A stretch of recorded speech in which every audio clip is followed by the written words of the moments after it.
This video is going to be all about Black Scorpion, the two movies and the TV series. And it's a lesser known TV superhero show, but let's start off with the first movie, Black Scorpion, which was a production by, Roger Corman. He did not direct the movie. It was not a theatrical release. It was a Showtime movie that came out in 1995, the same year as Batman Forever. Now, this movie has a very, collage of Batman-like influences. Black Scorpion herself is a cross between, Batman and Catwoman. Certainly in terms of, Tim Burton's versions of these two characters. But there's, elements of the Adam West series, as well as elements of the, Joel Schumacher Batman. So there's these collage of, Batman influences, working on the, movie here. Now, the main character is Darcy Walker, as played by Joan Severance, who started out as a model and, later became an actress. Quite a good actress, actually. She is about 5'9", has a very, I would say statuesque, appearance. And she plays Darcy Walker, who, whose father was, kind of extreme cop, and who, told her about this, story of how, this scorpion wanted to get across the river, and, asked this frog, will you take me across? So the frog asks, okay, well, as long as you don't sting me. And midway through, the scorpion stings the frog, and they both drown. And, the frog is asking, why'd you do that? And the scorpion says, well, I can't deny my nature. And that's what kind of is going on here. Darcy Walker, years later, as an adult, she's a cop, and her father, also, still a cop. And he is gunned down, and, she, wants to bring justice to his killer, and, can't seem to be able to do that. At the same time, she's dealing with, someone who's killing prostitutes, and she was in a failed bust, for that, and so she's dealing with all these factors where, as a cop, she feels she can't do her job, and in order to bring justice, so she creates this persona of Black Scorpion. Her father's been murdered, and if she can't bring justice to the killer, the person killing the prostitutes isn't brought to justice. So she becomes the Black Scorpion. Herself, with red hair, she dons a black wig, and she puts on this, black costume, kind of more, like a bathing suit costume, and this is a better look at it. Again, it has a very sort of Catwoman-like, sort of look to her, again, in the Michelle Pfeiffer tone. And, there's her partner, Michael Russo, played by Bruce Abbott, who, becomes her love interest, and, but he also, he's her partner, and, he wants to catch the Black Scorpion, but also is attracted to her. They, have a bit of a romance and a scene together, sex scene. And being this is a Showtime movie, there is nudity, and we also have Argyle. I wouldn't say Argyle is her Alfred so much as someone who's providing her with her tech. And here Argyle is played by Garrett Morris. Somewhat older actor, keep that in mind. And he provides her with a high-tech car to drive around. And a little bit of this kind of reminds me of Green Hornet in a way. I don't know if that's intentional or if it's just me. But there's a little bit of Green Hornet in this. And so he provides her with a high-tech car, and there's her ordinary car, and it transforms into the Scorpion Mobile by transforming the atoms of the car. And so there's again this very campy-ish, off the wall, very comic booky thing here with her car. And we also have one of the prostitutes is Tender Loving, who's played by Terry Vaughn. And she's someone that the Darcy Walker was unable to help, but Black Scorpion is able to help. And there's a running gag of how she really admires Scorpion's boots. Now, there's minor characters who's gonna be two of them are actors that we'll see again, and there's also a brief appearance of an actor as the mayor. These three characters that will become more prominent in the next movie and the series. Right now there's just these two cops. One just credited as rookie, the other, just another cop, and both the same actor, and these two actors will make appearances again. There's the mayor who makes a brief appearance. But the main story is about, Darcy Walker, struggling, dealing with the death of her father who was gunned down, and how the gunman was sort of in a trance and didn't know what he was doing, and it was actually the DA. And excuse me. And she's trying to bring justice to the streets, bringing down the person who's abusing the prostitutes, and actually extreme justice by killing him. And at the same time, she's dealing with another threat of the villain of the piece, which is the Breathtaker, which you kind of see right here. And you get a better, this is, Joan Severance here without the black wig. You can just about see that, and you can just about see Breathtaker here. And it's revealed that he is someone from her father's past, and he is responsible for her father's death. So, it's kind of, the typical comic book origin where, she's dealing with her parents' death. She's dealing with the cops can't bring justice to the streets, and wanting to bring justice to the streets, and she's doing it by this persona of the Black Scorpion. And she's sometimes conflicted in terms of who she is. Is she Darcy Walker, the cop, or is she Black Scorpion? And but it goes back to the little story. She is who she is, and she can't help that. So she's gonna keep being Black Scorpion. In fact, the ending with her looking over the streets is very reminiscent of how we see Catwoman at the end of Batman Returns.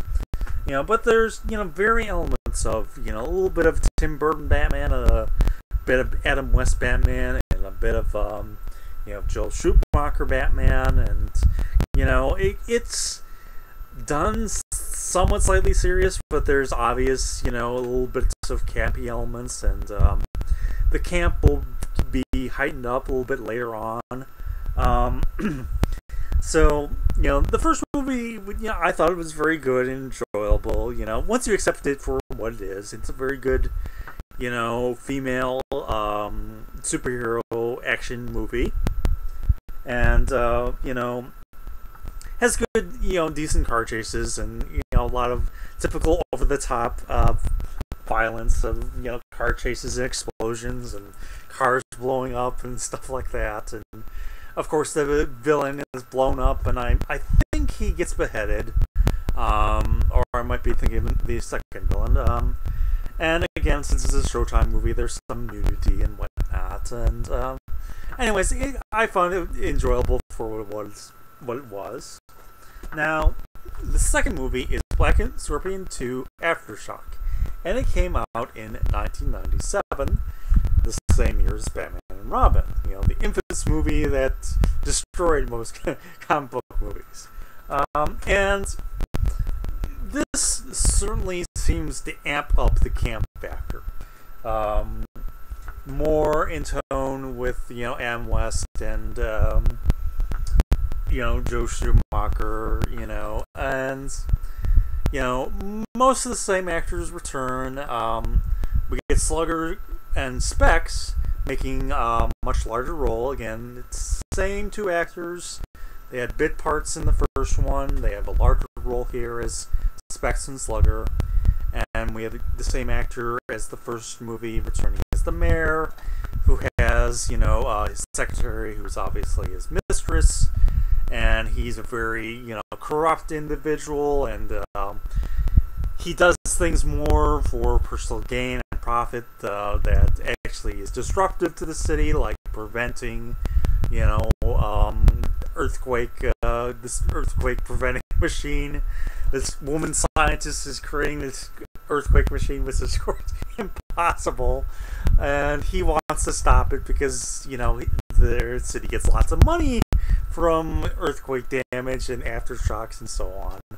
And there's a little bit of Poison Ivy with the villain here, who is, at first a doctor, but she becomes Aftershock, and played by Sherry Rose, and you can see her just about here. That's Aftershock, and you get to see Argyle, and we see the other villain, who is Gangster Prankster, who's played by Stoney Jackson, and he can't really see it here. Maybe a little bit better now. It's like he's a cross between Two-Face and the Joker. Half of clown face and half of normal face, excuse me. And he has a very campy,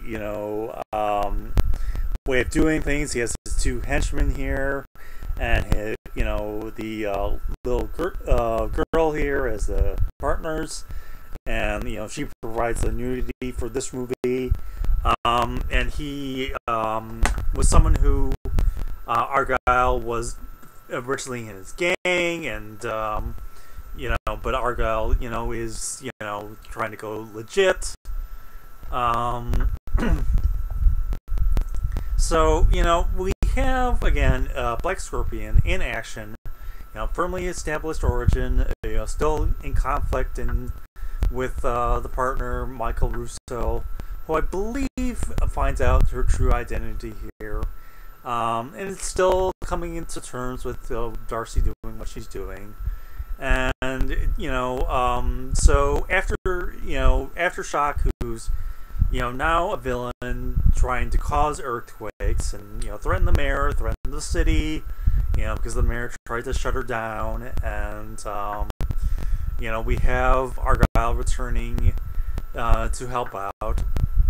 And Gangster Prankster, who, again, he just wants to have fun and cause chaos and rob people, and he at first gets taken down by the Black Scorpion, but gets freed by Aftershock, and there's even a joke, O.J. Simpson joke in this movie, very much dated in its time period.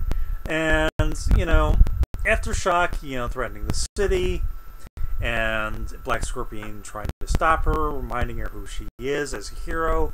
And of course, the only way to stop the machine is to, for Aftershock to be a hero at last and block the, pistons. And so she goes into the machine and obviously is going to be killed. Gangster Prankster is himself killed, and he definitely is beheaded by an explosion.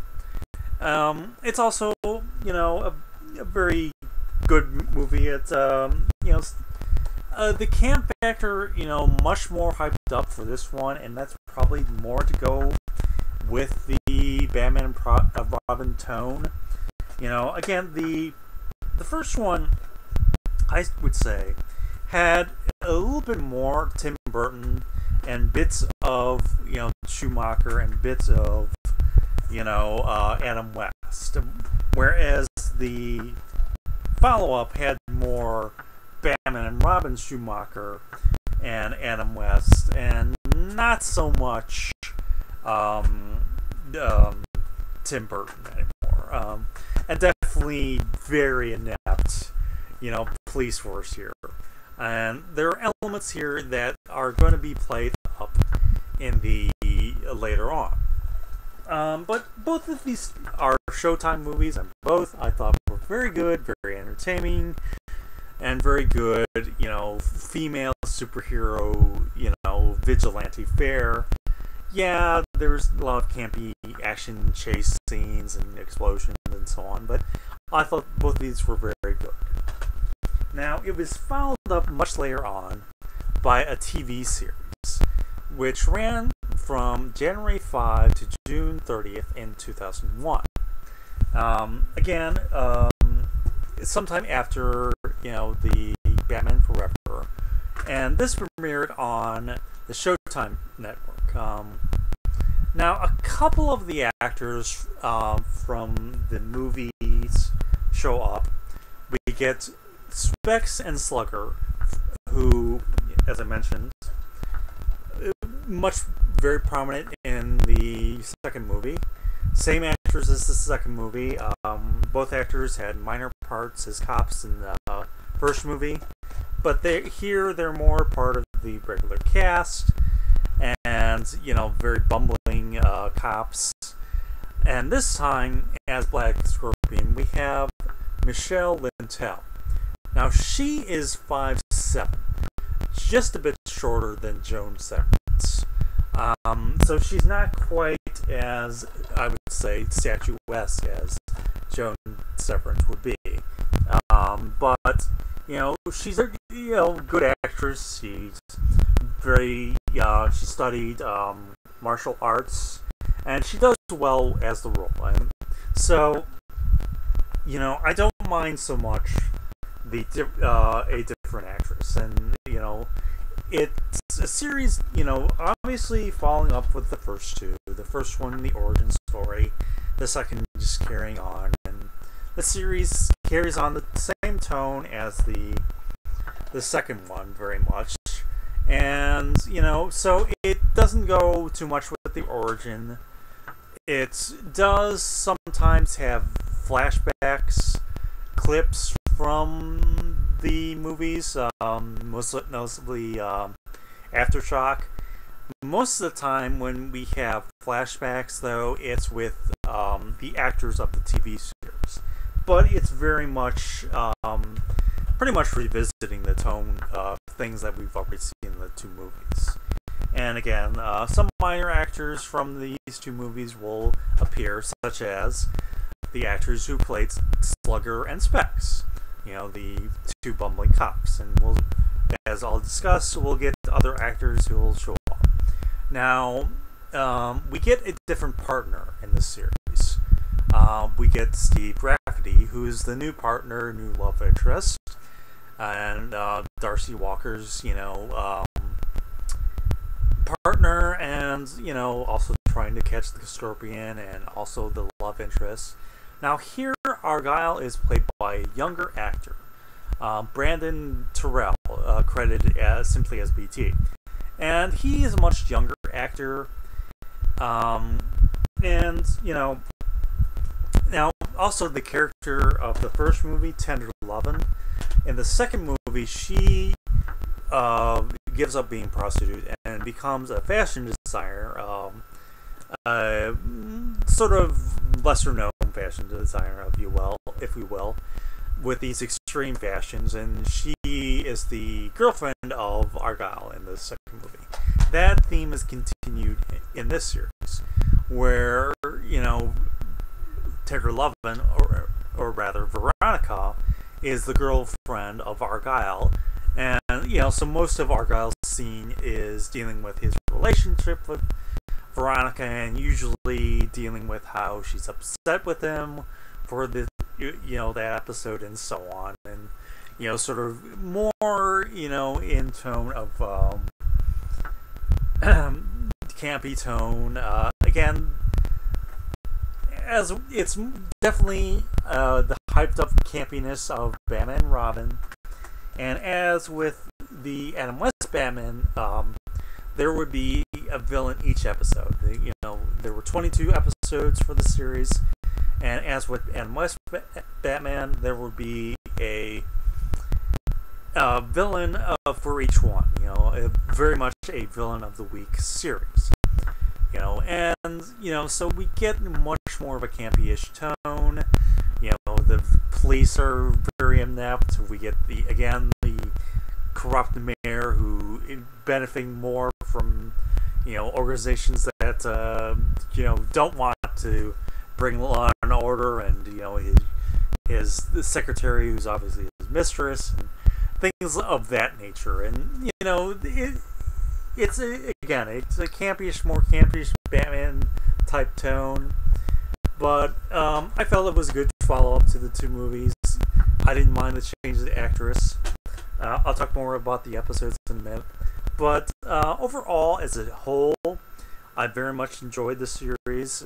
And Lintel, does very well as the Scorpion, and I did not, I didn't feel you needed to compare and contrast her with Joan Severance's Scorpion. Each actress does what she does, and they both do it well. And as is, the material is light enough on characterization that, you kind of go with it. So she presents the character as with what she's given. Now, to go on with the episodes, again, each episode has a villain of the week.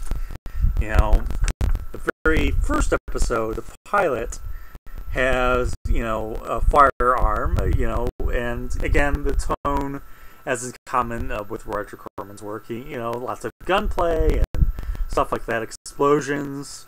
We get to the second episode, Hurricane, who, causes hurricanes, and, again, villain of the week stuff here. Flashpoint, who discovers Scorpion's identity. He was a photographer, and his eyes was burned, but he's given new eyes, and he's most of these villains are, each episode they're trying to destroy the city in some way or another.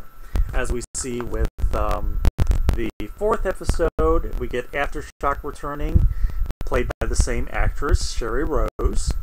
And it's here that we get footage from the movie, reshown, but only the stuff with Aftershock. Stuff with Aftershock and Scorpion is mainly, stuff with this actress, Lintel, as Scorpion, except for a few shots here and there. But, again, scenes, flashbacks with the TV characters. So, again, it's Villain of the Week fare, very campy stories, the police, more misadventures of what they're doing, and various things that the mayor's doing that's very corrupt, and where he's profiting off not having pollution cleaned up and stuff like that, and of course a very impossible science fiction stuff. In fact, Black Scorpion gets a different car, and she gets a convenient device that transforms her into her full costume by manipulating the atoms and whatnot. And we'll get episodes each week. Inferno who is a character who was a fireman who falls in love with Darcy and finds out she's a scorpion, and he is becomes a villain by accident. Very much carry on the theme of Batman Robin, of these former scientists turned into villains, or former people turned into villains. Very much in the Batman tone. And in fact, with episode 6, we get Adam West, who is now playing the part of the Breathtaker. It was a different actor as the Breathtaker in the first movie, but it's the same character. And he shows up here, resurrected by Dr. Phoenix. All in one piece. Again, as with Aftershock, despite they were killed, in fact they were killed in the movie, here they are showing up by convenient means, alive and well, and all in one piece. We get Medusa, who's a person that falls for the male detective Rafferty. And as we see here, we get Frank Gorshin as Clockwise, a sort of Clock King-ish villain. And, as this year progresses, we get, various other villains, usually, either male or female. And, of course, this is a sci-fi series. Unlike the Showtime movies, we don't get full nudity, but we'll usually get girls with very low cleavage, which I'm personally grateful for.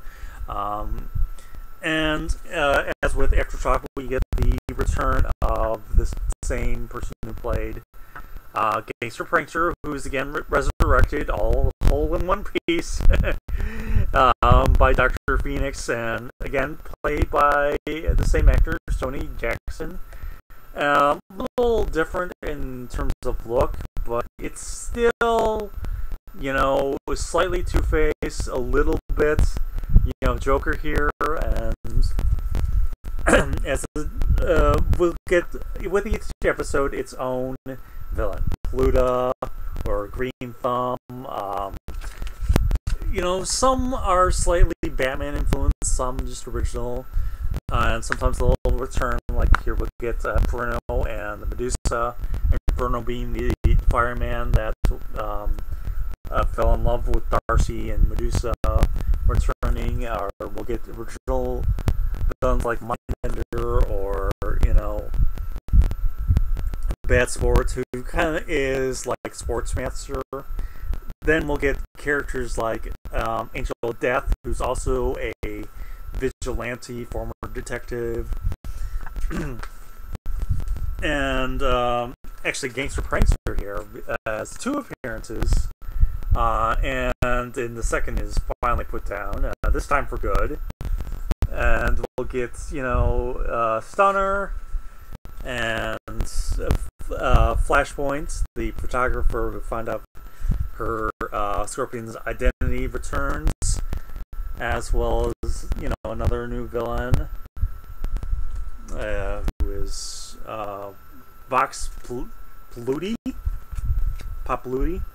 And the final 2 episodes are a 2-part, which is Zodiac Attack. The main villain, played by Super Sales, is a Professor Prophet who's trying to tell the future, and he's trying to make his predictions come true, and he brings together various villains from before. So we get Aftershock returning, we get Breathtaker returning, and we get the Hurricane returning as well, and these, as well as Inferno and various other villains from the series. These villains from the series popping up for the final battle with Darcy Walker, and she even faces a resurrected her father, resurrected clone, what have you. So again, it's just each episode having its own own, campish villain, its own campish Adam West style, Joel Schumacher style, and for at least 22 episodes. Again, as a series, check this out. It's got very good artwork. As a series, I thought it was quite well. The camp factor, pushed up. More to go with the Adam West and Joel Schumacher tone. This is the second movie that's done. Now, a couple episodes were released separately as separate movies.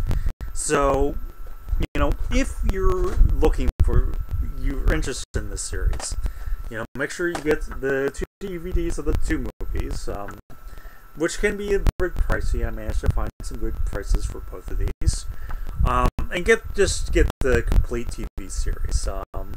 You'll see separately other Black Scorpion DVDs with Lintel, but those are just episodes of the TV series combined together.